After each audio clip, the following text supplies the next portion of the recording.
তো আমরা এই 19 বছর থেকে আমরা আন্দোলন সংগ্রাম অত্যাচার নির্যাতন লাঞ্ছনা বঞ্চনা সহ্য করে আসতেছি।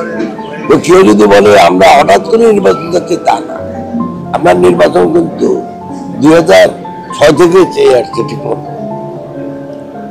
2 নম্বর হলো যে যদি একটা দেশের সরকার যদি জনগণের কাছে দায়বদ্ধ না থাকে তাহলে তারা তো কোনোদিন ভালো কাজ করবে না।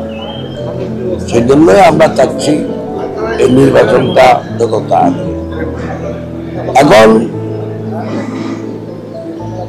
লন্ডনে আমাদের অ্যাক্টিং চেয়ারম্যান সাহেবের সাথে কথা বলার পরে সরকারের পক্ষ থেকে একটা যৌথ বিবৃতি দেওয়া হয়েছে। অতএব আমরা ওটাতে বিশ্বাস করতে চাই যে ফেব্রুয়ারির প্রথম সপ্তাহে নির্বাচনটা হবে। তবে আমি মনে করি যেভাবে এখন দেশের অবস্থা তাতে হয়তো একটু আগেও হতে পারে, হয়তো জানুয়ারিতেও হয়ে যেতে পারে।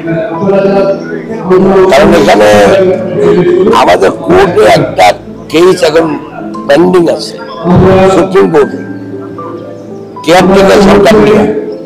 যদি কেয়ারটেকার সরকার যদি পুনঃপ্রবর্তন হয় তাহলে এই অন্তর্বর্তীকালীন সরকার কেয়ারটেকার হবে। কেয়ারটেকারের ভিতরে কিন্তু বলা আছে 90 দিনের নির্বাচন। আমি মনে করি যে নির্বাচন হবে, এবং নির্বাচন যদি হয় যেটা আপনি বললেন ফেনী, আপনি ফেনী অতীত ইতিহাস জানেন।